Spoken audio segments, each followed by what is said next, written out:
안녕하십니까, 미린입니다. 저번 시간 56강까지는 죽음의 과정과 수행의 과정 중에 나타나는 니미따에 대해서 말씀드렸습니다. 니미따라는 것은 주로 수행의 과정 중에 체험하는 내면적인 이미지가 되겠습니다. 이번 시간부터는 죽음, 중음, 환생, 윤회가 분명히 존재한다는 내용을 가지고 말씀드리도록 하겠습니다. 윤회는 분명히 존재합니다. 윤회는 분명히 존재하는데, 윤회는 없는 것이 아니라 분명히 존재하는데, 윤회를 벗어난 분과 윤회를 벗어나지 못한 중생의 차이가 있을 뿐입니다. 윤회는 이 우주에서 분명히 존재합니다. 우리가 윤회가 존재한다는 부처님 말씀을 믿어야 하는 이유에 대해서 알아보겠습니다. 부처님은 전지자이신데요. 전지자란 것은 모든 것을 아시는 분입니다. 물론 부처님께서 영어 같은 것을 아신다든지 영어를 하실 줄은 모르시겠죠. 왜냐하면 부처님은 인도나 지금의 네팔 같은 곳에 사셨기 때문에 그곳에 사는 분들은 영어를 2500, 600년 전에는 할 수 없었기 때문에, 배울 수 없었기 때문에 부처님께서 영어를 한다든지 이런 건 아니겠지만은 부처님께서는 이 세상, 이 우주, 그리고 사람과 생명들 어떻게 살아가고 하는 이치, 어떻게 죽고 왜 태어나고 하는 그런 진리를 아신다는 것입니다. 이 스가모니 부처님께서는 윤회가 반드시 존재한다고, 분명히 존재한다고 경전에서 우리가 찾아보면 나오듯이 스가모니 부처님께서는 일반인들과 그리고 스님들께 항상 윤회에 대해서 이야기하셨습니다. 그러면 우리가 부처님께서 윤회가 존재한다고 말씀하셨는데 부처님 말씀을 어떻게 믿을 수 있냐? 제가 몇 가지 근거를 하나 들어보면요. 스가모니 부처님께서는 이 우주가 팽창했다가 수축하는 과정을 계속한다고, 반복한다고 말씀하셨습니다. 이 내용은 현대 물리학과 천문학의 우주 팽창설 그리고 빅뱅 이론, 여기 해당됩니다. 이 우주 팽창설과 빅뱅 이론을 이미 2500년, 2600년 전에 부처님이 알고 계셔서 말씀을 하신 겁니다. 블랙홀의 존재도 부처님께서는 말씀하셨습니다. 우주 팽창설과 빅뱅 이론은 100년이 안 된 이론으로 현대의 거의 모든 과학자들, 천문학자들, 물리학자들이 과학적 사실로 인정하는 것입니다. 허벌이라는 미국의 에드윈 포웰 허벌이라는 분이 미국의 천문학자인데 당시 윌슨산 천문대의 천문사진가인 밀턴 휴메이슨과 함께 은하를 관측했는데요. 허벌은 은하들까지 거리를 측정하고 이 밀턴 휴메이슨은 은하들의 도플러 편의를 측정했습니다. 이 도플러 편의는 좀 이따 설명드리겠습니다. 1929년 허벌과 휴메이슨은 46개 은하들의 적색 편의와 거리를 측정했고 관측한 은하들의 데이터를 속도와 거리를 각각 축으로 하는 그래프 위에 나타냈습니다. 그 그래프는 은하의 속도가 거리의 비례함을 나타내고, 그러니까 먼 곳에 있는 은하일수록 그 속도가 빠르다. 허벌은 이 그래프를 외계 은하 성운의 시선 속도와 거리 사이의 관계라는 제목의 6쪽짜리 논문에 실었습니다. 허벌과 휴메이슨은 계속 관측해서 1931년에 더 멀리 있는 은하들을 측정하고 새로운 논문을 발표했습니다. 그 논문은 우주가 팽창하고 있다는 것을 알려줬습니다. 이것은 당시에 조르주 르메트르와 알렉산드르 프리드만이라는 분께서, 이 두 분께서 사실은 우주 팽창설을 주장했는데요. 최초로 주장하신 분들인데 허벌은 이 이론을 입증하는 증거를 찾았습니다. 이 조르주 르메트르와 알렉산드르 프리드만은 빅뱅 이론하고 빅뱅 이론에 따른 우주 팽창설을 주장했습니다. 이 빅뱅 이론한 것은 대폭발 이론이 되겠습니다. 이것을 증명하는 최초의 증거, 그러니까 빅뱅 이론과 우주 팽창설을 증명하는 최초의 증거를 허블이 제시한 것입니다. 이 먼저 도플러 효과를 알아볼 건데요. 소리에서 나타나는 도플러 효과는 소리를 내는 물체와 듣는 사람이 상대적으로 어떻게 움직이느냐에 따라 들리는 소리의 진동수가 변하는 현상입니다. 다가오는 물체가 내는 소리는 원래 소리의 진동수보다 더 큰 진동수의 소리로 들리고, 멀어지는 물체가 내는 소리는 더 작은 진동수의 소리로 들립니다. 듣는 사람이 움직여도 같은 현상이 일어납니다. 여기에 A라는 물체가 어떤 사물이나 기차라든지 비행기라든지 우주선도 좋고요. 이 물체가 있고, 그 다음에 여기에 관찰자가 있다면은 이 A라는 물체가 관찰자를 향해 다가오고 있으면은 이 A라는 물체가 소리를 낸다면 이 소리가 다가오는 물체는 이 A라는 물체가 내는 소리보다 진동수가 더 큰 소리의 진동수로 이 관찰자에게 들립니다. 만약에 이렇게 A라는 물체가 이 관찰자에서 멀어진다면은 이 A라는 물체가 내는 진동수의 소리의 진동수가 관찰자한테는 더 낮은 진동수의 소리로 들리게 됩니다. 이것은 이 관찰자가 움직여도 고정되어 있지 않고 위치를 이렇게 움직여도 똑같은 현상이 일어납니다. 소리에 대해서는 그렇고요. 빛에 대해서 도플러 효과를 알아보면 소리처럼 파동인 빛에서도 도플러 효과가 나타나는데, 다가오는 물체에서 나오는 빛은 원래 빛의 진동수보다 커지고, 멀어지는 물체에서 나오는 빛은 원래 빛의 진동수보다 작아집니다. 이것은 진동수가 커지고 작아지는 것은 소리의 진동수가 커지고 작아지는 것 같은 것인데요. 빛은 소리와 다르기 때문에 소리의 진동수 변화는 음높이의 변화로 나타나고, 빛의 진동수의 변화는 가시광선의 진동수 변화는 색깔의 변화로 나타납니다. 그래서 이 가시광선, 눈으로 볼 수 있는 가시광선에서는 푸른색 빛은 상대적으로 큰 진동수고, 그리고 짧은 파장의 빛입니다. 그리고 붉은색 빛은 작은 진동수를 가지고 긴 파장의 빛입니다. 그래서 만약에 빛을 내는 물체가 다가오면 빛의 진동수가 좀 더 커져 푸른색으로 변하고, 빛을 내는 물체가 멀어지면 빛의 진동수가 작아져서 좀 더 붉은색 빛으로 변합니다. 붉은색으로 변합니다. 푸른색을 의미하는 청색이라는 단어와 붉은색을 의미하는 적색이라는 단어, 그리고 한쪽으로 옮겨간다는 의미, 편이, 치우칠 편자, 이동할 이자, 편이라는 단어를 써서 도플러 효과로 빛의 진동수가 커지는 현상을 진동수가 큰 푸른색 빛 쪽으로 옮겨간다 해서 청색 편이라 그러고, 빛의 진동수가 작아지는 현상을 진동수가 작은 푸른색 쪽으로 옮겨간다고 해서 적색 편이라고 부릅니다. 이것을 좀 더 설명을 드리면, 여기에 관찰자가 있으면 여기에 A라는 물체가, 지금 앞에서 설명한 것은 소리를 내는 것을 이야기했는데, 이 A라는 물체가 빛을 내는 물체라고 합시다. 이 A라는 물체가 이 관찰자 쪽으로 가까이 오고 있다면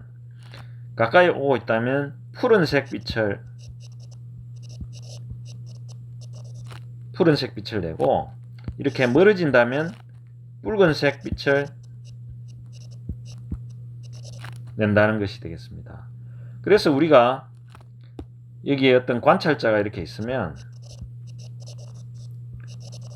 소리의 경우로 보면은 여기에 기차 같은 것이, 우리가 기차 철로변에 있으면 관찰해 보면 아는데, 기차가 이 관찰자 근처로 다가올 때는 소리가 높아지다가, 그 다음에 관찰자를 기차가 탁 지나는 순간에 소리가 탁 낮아지는 그런 현상을 우리는 경험했을 겁니다. 자동차 레이싱 같은 거 할 때 아주 빠른 자동차 스포츠카 같은 것을 어떤 사람이 몰고 이렇게 관찰자 쪽으로 오면은, 포뮬라 1이나 하는 그 스포츠카 경기 같은 것을 관찰하신 분들 아는데 스포츠카 가까이 다가오면 소리가 높아지다가 관찰자를 싹 지나면 소리가 낮아지는 현상이 이 도플 효과가 됐습니다. 그래서 삐뚤로 볼 때는 청색 편의를 보이는 일부 은하를 제외하고는 거의 대부분의 은하가 적색 편의를 나타냅니다. 이 말은 여기에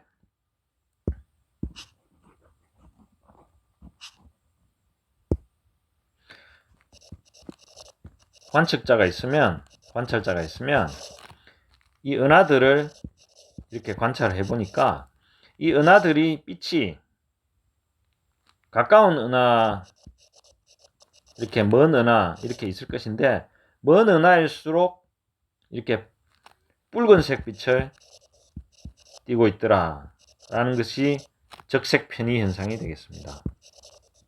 그래서 이 도플러 효과에 의해서 이 은하가 점점 멀어진다. 은하들이 점점 관찰자로부터 멀어진다는 이야기는 거의 모든 은하들이 이렇게 멀어져 가기 때문에 이 우주 전체가 팽창하고 있다는 것을 알 수 있습니다. 그래서 그리고 또 이 팽창 숫자가 점점 빨라지고 있다는 사실도 허벌이라는 미국의 천문학자가 관측한 사실입니다. 그러면 빅뱅이란 것이 뭐냐면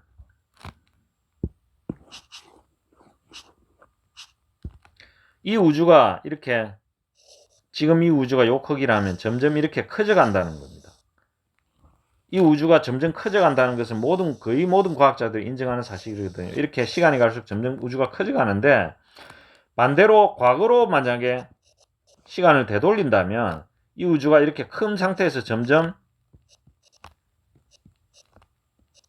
작아진 상태가 되겠죠. 그러면 아주 머나먼 과거로 가면 한 점과 같은 상태에서 이 우주가 점점 커져 나갔다는 이야기가 됩니다. 이렇게 우주가 팽창해 갔다는 이야기가 됩니다.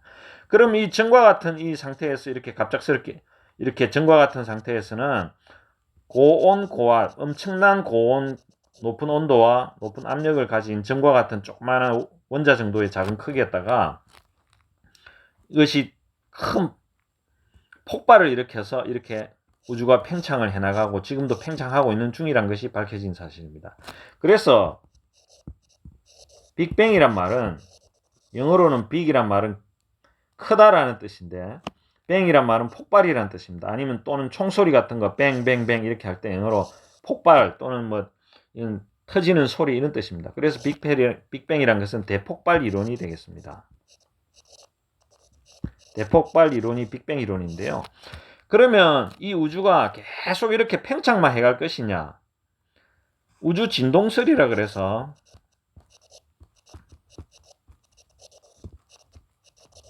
우주가 이렇게 계속 팽창해 나가다가 어느 때가 되면 이것이 다시 수축한다는 것이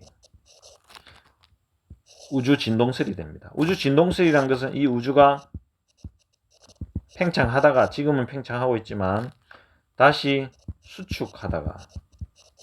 수축하게 되면 결국에는 빅뱅처럼 처음 아주 작은 원자와 같은 작은 크기의 점과 같은 상태까지 수축하겠죠. 그리고 다시 대폭발을 일으켜 다시 팽창하다가 다시 우주가 수축하고 다시 수축하면 점과 같이 원자와 같이 작은 점 정도로 크기로 수축했다가 다시 대폭발을 일으켜 다시 팽창하는 이 과정이 계속 반복되는 것이 우주 진동설이 되겠습니다. 그래서 대붕괴라고 빅크런치라고 하는 것은 이것이 수축해서 아주 작아지는 그 원자와 같은 작은 크기로 작아지는 것을 빅크런치 대붕괴라 그러는데요. 빅뱅이 한 점에서 무한히 팽창했다는 우주의 기원 이론이라면 빅크런치는 자체적으로 우주 전체의 질량에 발생하는 중력 위치 에너지가 우주가 팽창하는 에너지보다 클 경우 우주는 그 자신이 가진 중력에 의해서 일정 수준까지 팽창한 뒤 한 점으로 모일 때까지 수축한다는 세계 멸망 이론입니다. 우주가 수축해버리면 점과 같은 원자 정도를 수축해버리면 우리 인간은 뭐 그 정도 기간은 살 수도 없지만은 이 우주는 멸망하게 됐죠. 빅뱅 이론을 세운 초창기 연구자 중에 하나인 프리드만이란 분이 이 빅크런치 이걸 제안했는데요. 이것이 가능한가는 밑의 두 가지 요소에 달려있다 했는데, 우주에 수축이 일어날 정도로 충분한 질량이 있는가, 암흑에너지라는 중력에 대항하는 청력의 근원이 존재하는가, 존재한다면 우주의 팽창을 유지시킬 만큼 강한가, 빅크런치가 일어날 우주의 팽창 속도는 특정 지점에서 0에 도달하게 되고 우주가 팽창하는 속도가 더 이상 진행이 안 하다가 그러다가 그 이후부터 팽창이 진행된 기간과 동일한 시간 동안 수축이 진행됩니다. 우주가 수축하기 시작하면서 우주 배경 복사의 온도는 점차 증가하면서 결국 우주는 빅뱅 당시 불덩어리와 같은 고온 고압의 같은 모습으로 되돌아가게 됩니다. 만일 누군가 이때까지 생존했다면 하늘 전체가 태양의 표면만큼 밝게 빛나는 것을 볼 수 있을 것입니다. 지금 우주는 검게 보이죠. 최근의 연구에 의하면 우주 팽창은 느려지는 것이 아니라 오히려 빨라지고 있어 빅크런치 되는 가능성은 없다고 합니다. 이것은 현재 과학자들의 관측 정도에 따른 이론입니다. 그런데 앞에 언급된 암흑에너지가 우주를 매료내고 있다는 것, 그 때문에 그런데요. 암흑에너지의 이변이 없다면 우주의 운명은 빅프리즈라 해서 점점 팽창해서 끝에는 점점 팽창해가면 이 우주가 온도가 떨어지게 됩니다. 그래서 빅프리즈라 해서 얼어붙게 된다, 이런 이야기를 하고 있는데요. 빅크런치를 이야기하는 진동우주 가설에 의하면 빅크런치 이후에 다시 빅뱅이 발생하는 과정이 반복됩니다. 부처님께서 이야기하신 것은 이 우주가 팽창할 뿐만 아니라 어느 시기에 이르면 다시 수축하고 또다시 팽창하고 수축하고 팽창하고 반복된다고 이야기했습니다. 그것이 우주 진동 우주 가설인데요. 그 내용을 한번 살펴보도록 하겠습니다. 그리고 또 블랙홀에 대해서 이야기 드리면, 블랙홀이란 것은 영어로 검은 구멍이란 뜻인데요. 중력이 매우 커서 어느 것도 빠져나오지 못하는 천체를 말합니다. 매우 큰 질량을 가진 별들이 마지막에 계속적으로 수축을 하게 되면 작은 부피 안에 태양 질량의 수배 정도의 질량이 들어가게 되고 이것이 바로 블랙홀이 된다. 그럼 블랙홀이 빛마저 빨아들인다면 이 블랙홀은 중력이 너무 커서 빛 같은 것도 빨아들입니다. 그 빛까지 빨아들이면 우리는 그 존재를 어떻게 예측할 수 있을까? 보이지 않으니까 빛까지 빨아들이면. 근데 어떻게 그 블랙홀이 있는 걸 아느냐 하면, 블랙홀 주위에 아무것도 없이 혼자 존재한다면 그것을 관측할 수 없는데, 블랙홀 가까운 곳에 있는 별이 있는 경우 블랙홀이 그 별 주위의 물질들을 빨아들이기 시작하여 특이한 현상이 나타납니다. 블랙홀로 빨려들어가는 그 물질들은 원반 형태를 취하며 원반의 중심에는 수백만 도의 높은 온도로 X선을 방출합니다. 이 지점을 X선원이라고 하고 우리는 이 X선원을 블랙홀의 가장 강력한 후보로 증거로 생각하고 있습니다. 실제로 지금 천문학계에서는 블랙홀이 관측된 블랙홀들이 많이 있습니다. 이전에는 블랙홀이 이론으로만 존재했는데 이런 것이 있을 수도 있다라고 했는데, 최근에는 블랙홀이 실제 관측되고 블랙홀이 확실히 존재한다는 것까지 다 밝혀졌습니다. 그러면 부처님 경전에서 부처님이 정말로 우주가 팽창하고 수축하고 이런 이야기를 했는지, 그리고 블랙홀 이야기를 했는지 한번 살펴보도록 하겠습니다. 디가니카의 1권에 보면요, 강북스님께서 옮긴 법망경 117에서 119페이지를 보면요, 비구들이여 참으로 긴 세월이 지난 그 어느 때 어느 곳에서 이 세상은 수축한다. 세상이 수축할 때 대부분의 중생들은 광음천에 나게 된다. 이것은 세계 삼천에 있는 곳입니다. 그들은 그곳에서 마음으로 이루어지고 희열을 음식으로 삼고 스스로 빛나고 허공을 다니고 천상에 머물며 길고 긴 세월을 산다. 비구들이여 참으로 긴 세월이 지난 그 어느 때 어느 곳에서 이 세상은 다시 팽창한다. 세상이 팽창할 때 텅 빈 범천에 궁전이 출현한다. 그때 어떤 중생이 수명이 다하고 공덕이 다하여 광음천의 무리에서 떨어져서 텅 빈 범천의 궁전에 태어난다. 그는 거기서도 역시 마음으로 이루어지고 희열을 음식으로 삼고 스스로 빛나고 허공을 다니고 천상에 머물며 길고 긴 세월을 살게 된다. 이렇게 분명히 부처님께서는 이 세상이라 했지만 이게 우주를 이야기하는 겁니다. 이 세상은 수축하고 이 세상은 다시 팽창한다는 이야기를 했습니다. 쌍유타 니카의 6권에도 보면요, 암흑경이라는 경이 있습니다. 비구들이여 암흑으로 덮여있고 칠흑같이 어두우며 우주의 틈새에 놓여있는 끝없이 길고 텅 빈 곳이 있어 그곳에는 큰 신통력과 큰 유력을 가진 해와 달도 광선을 비추지 못한다. 광선을 비추지 못한다 그랬습니다. 블랙홀은 빛까지 빨아들이기 때문에 광선을 비추지 못하는 것입니다. 윤회는 분명히 존재하는 것을, 이런 사실을 봐도 2500~600년 전에 어떻게 부처님께서는 이 우주가 팽창하고 수축하고 블랙홀이 있다는 것까지 알았을까요? 윤회가 분명히 존재한다는 내용을 가지고 우리가 한번 보면요. 부처님은 이런 것까지도 아셨기 때문에 윤회가 존재한다고 말씀하신 부처님 말씀 우리는 믿을 수밖에 없습니다. 부처님 모든 것을 아시는 분이니까요. 죽음 이후에 육도라고 6가지 갈래의 길이 있는데요. 지옥, 악이, 축생, 인간, 아수라, 천상 6곳으로 우리가 환생하게 됩니다. 이것은 많은 한국 불교 신자들도 잘 안 믿고 참선 수행하는 수행자들은 초기 단지 육도 윤회가 비유적인 것이라고 말하기도 하지만은 초기 경전, 남방경전, 빨리어 경전이나 그리고 대승경전에도 많이 나오고 부처님 말씀을 보면은 부처님께서는 이것을 단순한 비유로 또는 착하게 살아라, 나쁘게 살면 지옥, 악이, 축생 이런 데 틀어진다, 이런 내용으로 그것 때문에 그렇게 교훈을 주게 사신 말씀이 아니고 부처님 자신께서 수행의 결과인 숙명통, 전생을 볼 줄 아는 능력으로 직접 생생하게 본 모습이라고 말하십니다. 아래에 있는 내용을 제가 한번 살펴볼 건데요. 나는 이 모든 사실들을 분명히 보았기 때문에 미소 지었다라고 부처님께서 보았다라고 분명히 보았기 때문에 이렇게 말씀하신 부분이 있습니다. 초전법륜경이란 책, 이 책을 보면요. 한때 세종께서 라자가하 왕사성이란 곳으로 탁발을 나가셨습니다. 세종께서는 한 어린 암태지를 보고는 미소를 지으셨습니다. 부처님의 치아 앞으로 하얀 광명이 비치는 것을 본 아난다 존자는 부처님께서 미소 지으셨음을 알았습니다. 그래서 아난다 존자 이렇게 여쭙습니다.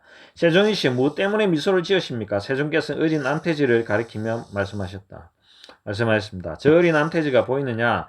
저 암태지는 까꾸산다 부처님, 까꾸산다 부처님은 스가모니 부처님 이전에 과거 7불 중에 하나인데요. 이때 그 부처님입니다. 이때 부처님의 교법이 행해지고 있을 때 인간 세계에서 한 젊은 여인이 있었다. 그녀는 죽어서 한 성운의 급식소, 그러니까 스님들 사는 그 급식소 근처에 암탉으로 재생했다. 그 후에 그 작은 암탉은 독수리에 희생되었다. 독수리에다 잡아먹혔단 말이죠. 하지만 암탉은 바로 그 직전에 명상 주제를 지은 비구 수행자가 엎조린 스님께서 엎조린 개송을 우연히 듣고 선한 마음을 일으켰다. 이러한 공덕의 과보로 그 작은 암탉은 왕가의 우빨이라는 왕녀로 재생하게 되었다. 그러니까 공주로 태어났다는 이야기입니다. 우빨이 왕녀는 나중에 가정을 떠나 뜨돌이 수행자, 유행자가 되었습니다. 뜨돌이 수행자들의 거처에 머물던 그녀는 어느 날 우연히 변소의 구더기들을 응시하게 되었다. 그 벌레가 들끓는 시체의 혐오스러움에 대한 관찰이나 흰 대상에 대한 관찰의 명상의 대상이 주어졌고 그에 힘입어 초선을 얻을 수 있었다. 그리고 그녀는 죽어서 초선천의 범천으로 재생하였다. 범천계에서 목숨이 다하고 인간계에 부유한 사람의 딸이 되었다가 마지막엔 지금의 대지로 태어났다. 나는 이 모든 사실들을 보았기 때문에 미소 지은 것이다. 라고 이 경전에 나오는 이야기입니다. 이 다양한 존재로 반복되는 재생의 이야기를 든 아난다 존재와 다른 비구들은 크게 놀랐고 종교적인 감동에 몸을 떨었습니다. 세종께서는 탁발을 잠시 멈추시고 길에 서신 채 6개의 개성으로 된 법을 설하시기 시작했습니다. 첫 번째 개성은 다음과 같습니다. 이게 빨리어로 된 부분인데요. 번역하면 그 뿌리가 손상되지 않고 굳건하면 잘린 나무라도 다시 자라나듯 가래의 잠재 성량이 뽑히지 않는 한 이 괴로움은 계속해서 생겨난다. 이 개송이 전하는 의미는 다음과 같습니다. 우빨이 왕녀였을 때 그녀는 세상을 버리고 떠돌이 수행자가 되었습니다. 그러니까 공주로 태어났음에도 불구하고 출가하여 수행자가 되었단 말입니다. 명상을 닦아서 그녀는 억압에 의한 버림, 산매의 힘으로 번뇌를 일시적으로 몰아내거나 제압하는 것을 말합니다. 이것을 통해 중간 단계의 번뇌, 즉 만호의 문의 관능적 생각, 육체적인 쾌락의 생각으로 표출되는 감각적 욕망에 대한 가래만을 몰아내거나 없앨 수 있는 초선을 얻었습니다. 억압의 버림으로 선은 일정 시기에 일정 한도까지만 번뇌를 몰아낼 수 있습니다.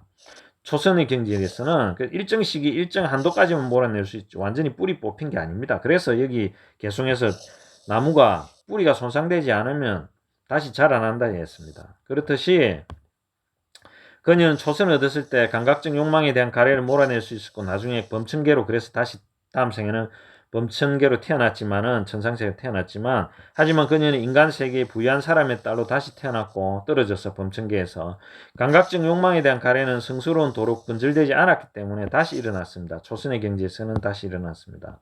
초선의 경지까지만 성취했기 때문에 물론 존재에 대한 가래는 그녀가 초선을 얻었을 때에도 계속 남아 있었습니다. 그러니까 감각적 욕망에 대한 가래라 해가지고 여기 요괴라고 해놓은 건데 이것은 성적인 욕망이 되겠습니다. 우리가 날 때부터 성에 대한 본능이 있다 그러는데요. 이것이 완전히 뿌리 뽑히는 것은 아나함 이상이 된 경지가 돼야 됩니다. 그걸 못 이뤘기 때문에, 그래서 잠재 성량의 번뇌들이 완전히 건질되지 않았기 때문에 그녀는 범천계에서 인간세계로 내려왔다 대지가 다시 된 것입니다. 가래가 계속 남아있는 이런 식으로 재성은 여러가지 존재로 끊임없이 일어납니다. 우리가 성적인 본능, 이 성욕이 사라지지 않는 한은 다시 태어나게 됩니다. 우리가 성욕 때문에 어머니 아버지께서 성본능 때문에 성행위를 해서 우리가 태어났지 않습니까? 우리도 마찬가지로 이 성본능 때문에 다시 태어납니다.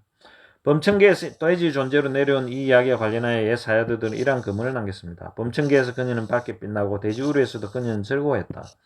그런 욕망 자체에서 돼지도 어떤 성적인 욕망 이런 게 있으니까요. 그러나 범천계에서 곧바로 돼지나 다른 동물로 태어나거나 악익의 지옥으로 직행할 수는 없습니다. 그러니까 범천이라는 높은 천상세계에서 바로 돼지나 다른 동물로 태어나지 않고 인간계로 떨어진 걸 이야기한 겁니다. 이전에 얻었던 선에 가까이 해 있는 건전명상의 힘으로 재성은 오직 사람이나 천신세계에서만 일어납니다. 이 말은 이 범천계에서 이런 세계로 일어나는 것만 이야기하는 것입니다. 앞서의 어린 암태지는 부유한 사람의 딸로서 사람의 삶도 거쳤습니다. 암태지 되기 전에 부유한 사람의 살로 범천계에서 떨어져서 부유한 사람의 딸로 태어났다가 다시 이제 암태지로 태어났다는 이야기입니다. 그녀가 부유한 사람의 딸로 살다가 나중에 돼지 존재로 떨어진 것은 사람으로 있을 때 마땅히 존경해야 할 분들에게 오만방자한 태도를 보임으로써 지은 악업 때문이 거의 분명합니다. 이것은 이제 스님들이나 수행자들을 모욕했다든가 오만방자한 태도를 보였다는 그런 악업을 지은 걸 이야기합니다. 어린 암태지는 죽어서 일반적으로 미얀마의 따돈 지방으로 추정되는 수안나 부미, 이것은 수안나 부미가 대략 지금의 양곤이나 따톤, 바간이 위치한 하부 미얀마에서 태국의 니콘파톰과 말레이 반도 서해안을 아우른 지역이라고 추정합니다. 학자들은 여기에 왕족으로 태어났습니다. 하지만 어떤 학자들은 불기 1500년경의 대화 빨라 왕에 의해 만들어진 청동 비문을 근거로 해서 수안나 부미가 인도네시아 수마트라 섬이라고 추정하는 학자들도 있습니다. 어쨌든 수안나 부미의 왕녀로서, 그러니까 공주로 다시 태어난 그녀는 인도 바라나시의 한 여자로 태어났습니다. 그리고 나서 뭄바이 남동쪽의 와나와시의 한 여자로 태어났습니다. 거기서 죽어서 뭄바이 북서쪽의 수빠라카라는 항구 도시의 말 상인의 딸로 다시 태어났습니다. 그 다음에 인도 반도의 최남동부의 까유라 항구의 선주의 딸로 태어났습니다. 이곳은 예전에 다밀라라고 불렸던 타밀 사람들이 거주하는 해안 지방입니다. 인도 남쪽. 그 삶을 다하고 그녀는 지금의 스리랑카 아누라다푸라의 정부 관리의 집안에 태어났습니다. 그녀의 다음 생은 아누라다푸라의 남쪽 마을 뽀간다의 수마나라고 하는 한 부유한 사람의 딸이었습니다. 그녀는 아버지의 이름을 따라서 수마나라고 불렸습니다. 나중에 그녀의 아버지는 마을을 떠나 디가와삐 지방의 마하무니 마을에 정착하였습니다. 그녀의 아버지가. 하루는 뚜따가마니 왕의 장관인 라쿤다카 아틴바라가 어떤 볼일이 있어서 마하무니 마을을 우연히 방문하게 됐는데 묘령의 젊은 수마나 아가씨를 보고는 그만 한눈에 쏙 반해버렸습니다. 그 장관은 그녀와 성대한 의식으로 결혼식을 치르고는 자기 마을 마푼나로 그녀를 데려갔습니다. 따웅손 성원에 머물던 마하 아누루따 존자가 탁발을 위해 그녀가 사는 마을을 우연히 찾아왔습니다. 존자가 수마나의 저택 문 앞에서 시주 음식을 기다리고 있는 동안 그녀를 보고 비구 도반들을 이렇게 외쳤습니다. 이게 수마나 이 여자분이 있는 마을에 아누루따 존자께서 방문을 하고 비구들이 이 얼마나 놀랍고 경이로운 일이요. 세존 당시에 그 어린 암태지가 이제 라쿠따카 아틴바라 장관의 부인이 되어 있구려. 이 이야기는 이 아누루따 존자께서 부처님 경전에 나와 있는 부처님 스가모니 부처님 당시에 스가모니 부처님께서 암태지로 된 모습을 이야기했는데, 이 아누루따 존자는 이분도 천안통과 순명통이 있어서 이 수마나라는 여자분을 보고는 그 경전에 있는 것을 보고 그때 암태지 이야기를 보고는 이 아누루따 존자는 부처님보다 훨씬 뒤에 분이니까 이 암태지가 그 부처님 스가모니 부처님이 말한 그 암태지가 이 수마나라는 여자분으로 태어난 것을, 그리고 아틴바라 장군의 부인이 되었다는 것을 이야기한 것입니다. 이 감탄의 말을 들은 장관의 부인 수마나에게 태어남을 기억하는 지혜가 생겨났습니다. 이 말을 듣고 장관 부인인 수마나가 자기가 전생에 돼지였다는 것을 알게 되었습니다. 숙명통이 생겨서. 이 지혜로 그녀는 자신이 살아온 전생들을 기억해낼 수 있었습니다. 그 결과 그녀는 윤회의 바퀴 속에 계속해서 태어난다는 생각에 대한 두려움으로 몸을 떨었습니다. 그래서 장관이 남편에게 허락을 받고 물론 간곡하게 여러 번 간청하고 했겠죠. 그래서 그녀는 비구니 성원으로 가서 비구니가 되었습니다. 수계 식후 그녀는 띠싸 대사원에서 염처경을 들었습니다. 그 경의 말씀대로 사념처 수행을 닦아서 도가의 첫 번째 단계인 예류자가 되었습니다. 예류자라는 것은 수다원이라고 하는 성인의 경지를 말하는 것입니다. 뚜따 가마니가 왕위에 올랐을 때 그녀는 고향 마을 복간다로 되돌아와서 깔라 대사원에서 독사경이란 경이 있는데 이 또 경을 듣고는 네 번째 과위를 얻어서 번뇌와 애욕에서 완전히 벗어난 아라한이 되었습니다. 아라한은 제가 전에도 이야기했지만 남방불교와 북방불교의 차이가 있는데요. 남방불교에서는 아라한은 이 3계를 다 벗어난 분이라고 이야기하고 북방불교에서는 3계를 완전히 벗어난 분은 아니지만 색구경천 같은 곳에 이 색구경천은 5정거천 중에 하나인데 오정거천 중에 가장 높은 곳입니다. 이 색구경천 곳에 가서 더 이상 떨어지지 않는 존재가 된다고 이야기합니다. 아라한은. 남방불교와 북방불교의 차이는 약간 있습니다. 어쨌든 이런 낮은 세계로 절대 떨어지지 않는 경지 또는 아니면 상계를 완전히 벗어난 경지라는 것을 남방불교에서는 주장하고 북방불교에서는 이 색구경천이나 이런 곳보다 더 낮은 곳에 떨어지지 않는 경지라고 이야기합니다. 수마나가 살아온 12생을 사려깊고 유심있게 살펴본다면 종교적인 감동이 일어날 것입니다. 까꾸산다 부처님 때의 젊은 여인이 죽었을 때 그녀는 가족과 재산과 자기 몸뚱아리를 남겨둔 채 떠났습니다. 유족과 친구들은 그녀의 죽음을 비통해야 했을 것입니다. 그리고 그녀는 암탉이 되었습니다. 그 사람이 암탉으로 재생한다는 게 얼마나 무시무시한 생각입니까? 그 암탉도 또한 가족과 친구들이 있었을 것입니다. 암탉의 가족과 친구들. 암탉은 독수리에 붙잡혀 부리로 맹렬하게 쪼여서 목이 잘 이우는 참혹한 죽음을 맞이하였습니다. 하지만 명상에 대한 개송을 들은 공덕으로 그때 목이 잘릴 때 이 암탉이 스님께서 옆에 그 개송을 들은 공덕으로 그녀가 개송을 들으면서 그 선한 마음을 신심을 일으켰기 때문에 왕녀로 태어났습니다. 암탉은 물론 법을 알지는 못하지만 깨끗한 마음으로 개송을 경청하였기 때문에 어떤 공덕을 얻었을 것이고 그로 인해 왕녀로 재생하게 되었습니다. 이렇듯 법문을 듣는 것은 참으로 유익하고 과보가 큰 것입니다. 그래서 스님들 법문, 불경 같은 거를 읽고 하는 것이 큰 과보를 받습니다. 물론 그 경전을 읽고 하는 것만으로 윤회에서 벗어날 수는 없습니다. 수행을 해야 되지만 왕녀의 삶을 살고 난 뒤에 선정을 선취하여 범천이 된 것은 만족스러운 일입니다. 또 범천 세계에서 내려와 인간 세계 부양 과정에 재생한 것도 만족스럽습니다. 하지만 가족과 친구, 재산을 마지 못해 뒤로 남겨둔 채 암태지로 재생했음을 알게 되면 너무나도 가슴이 메어집니다. 범천계에서 인간계로 내려와 다시 더 낮은 대지의 축생계로 떨어진다는 생각은 참으로 무시무시한 것입니다. 성스러운 도로 확립하지 않은 한 어느 누구든 악처에 그러니까 지옥악이 축생으로 떨어질 수도 있기 때문에 이 사실은 놀라움과 종교적인 감동을 불러일으키기에 충분한 것입니다. 세종께서는 비구들에게 종교적인 감격을 불러일으키고 최선의 노력을 다해 법을 닦도록 공부하려는 의도로 암탉의 연속점 3을 말씀하신 것입니다. 어린 암탉이가 어떻게 죽었는지에 대해 경전이 나와있지 않지만 오늘처럼 사육자에 도살되었을 거라고 추정해 볼 수 있습니다. 어린 암탉이는 자신의 죽음을 비통하는 가족과 친구들을 뒤로 남겨놓았음이 틀림없습니다. 그녀가 나중에 수완나 북미에서 아누라타 프라까지 줄곧 6생을 사람으로 태어난 것은 위안스러운 일이었습니다. 6생은 사람으로 태어났다. 하지만 이들 각생에서 생애를 마감할 때마다 슬픔, 비탄, 정신적 고통에서 오는 크나큰 괴로움이 그녀와 그녀의 사랑하는 사람들에게 있었음이 틀림없습니다. 그녀만 마지막에 비구니인 수마나 장로니가 된 것은 이 이야기에서 가장 고무적인 부분입니다. 그녀가 한 생에서 또 다른 생으로 연속해서 재생한 원인은 가래, 즉 집재 때문입니다. 집착 때문입니다. 이 육체적인 쾌락에 대한 성적인 쾌락. 가래를 아직 제거하지 못한 다른 사람들도 마찬가지로 한 생에서 죽어 또 다른 생으로 재생하는 윤회를 거치게 됩니다. 그래서 가래, 즉 집재를 제거하기 위해 성스러운 도의 수행을 확립하는 것이 무엇보다 중요합니다. 수마나 장로니는 처음에 염처경의 설법을 들었습니다. 그리고 나서 사념처 수행법에 따라 알아차림 사띠를 닦아서 흐름에 들어선 예류자 수다원을 성취하게 됐습니다. 그리고 나서 독사경을 듣고서 수행에 더욱더 열심히 매진하여 아라한가를 얻어 여성 아라한이 되었습니다.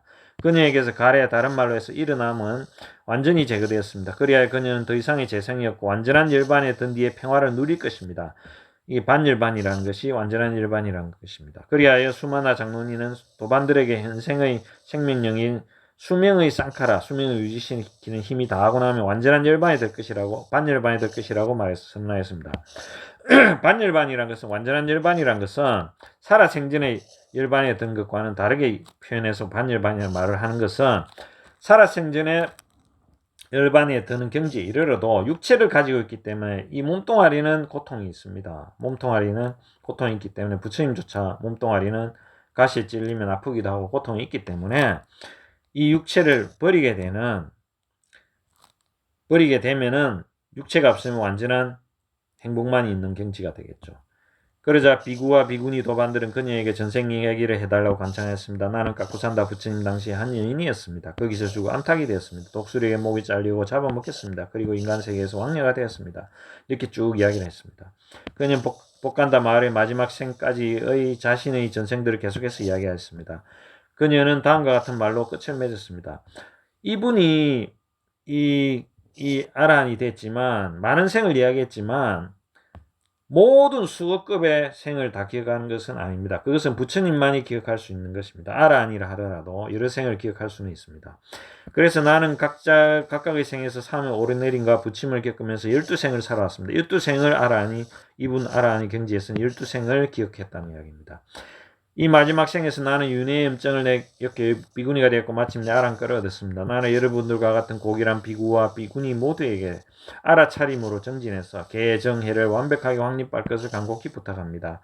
이렇게 말하고는 우바의 비구 비구니로 이루어진 사부 대중의 마음속에 종교적인 간격을 불러일으키며 인멸을 하였습니다. 우바세는 남자 신도, 우바이는 여자 신도, 비구는 남자 수행자 남자 스님, 비구니는 여자 수행자 여자 스님을 말하는 것입니다.